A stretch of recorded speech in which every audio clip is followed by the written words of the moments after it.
کہ جس کے پاس سائیکل ہے اور اس کو اللہ کے دین کی خاطر 10 کلومیٹر پیدل چلنا پڑے، قربانی اس کی بھی ہے۔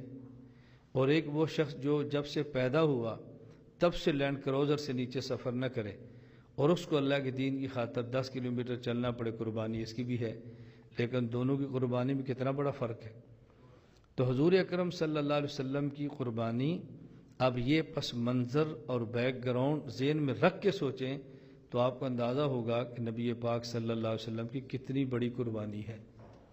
یعنی وہ شخص کہ جس کی وجہ سے اللہ نے انسان کو بنایا ہے، وہی انسان ان کو پتھر مارتا ہے اور برداشت فرما رہے ہیں۔ وہ شخص کہ جس کی وجہ سے اللہ نے دولت پیدا فرمائی ہے، اس کے گھر میں دولت نہیں، قربانی دے رہا ہے۔ وہ شخص کہ جس کے سبب سے خدا نے رزق پیدا فرمایا ہے، اس کے گھر میں 2 مہینے کا فاقہ چل رہا ہے، تو کتنی بڑی قربانی ہے۔ جب یہ پس منظر ذہن میں رکھیں گے تو پھر سمجھ آئے گا کہ حضور اکرم صلی اللہ علیہ وسلم کی کتنی بڑی قربانی ہے۔ اور جب یہ پس منظر نہیں ہوگا تو پھر بندہ کہتا ہے اگر آپ نے 2 دن فاقہ کاٹا تو 10 دن تو میں نے بھی کاٹ لیا ہے، تو فرق کیا ہوا؟ الیاذ باللہ، بہت بڑا فرق ہے۔ تو رسول اکرم صلی اللہ علیہ وسلم کی آپ قربانی ذہن میں رکھیں۔ نبی کریم صلی اللہ علیہ وسلم اتنی بڑی شخصیت ہونے کے باوجود، اتنی بڑی حیثیت ہونے کے باوجود، اور آپ کے ساتھ کیا کیا جا رہا ہے؟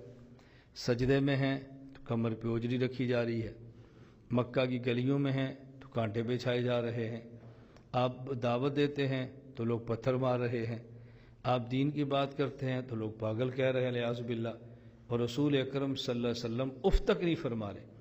اتنی بڑی قربانی اتنے بڑے شخص کی، تو رسول اکرم صلی اللہ علیہ وسلم نے جب قربانی دینے میں انتہا کی ہے تو اللہ رب العزت نے پھر دنیا میں صلہ دینے میں بھی انتہا کی ہے۔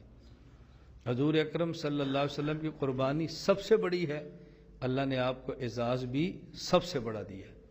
تو میں اس لیے کہہ رہا ہوں کہ معراج آپ کا اعزاز بھی ہے اور آپ کا اعزاز بھی ہے، اس کو سمجھنا ضروری ہے۔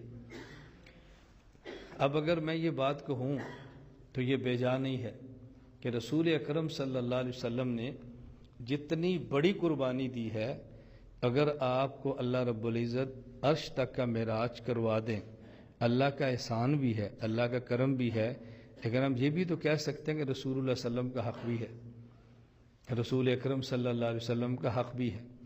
اور یہ اگر ہمارے دماغ میں بیٹھ جائے تو آپ یقین فرمائیں وہ شخص جو دین کی خاطر قربانی دیتا ہے، اگر اللہ اس کو دنیا کی نعمتوں سے نواز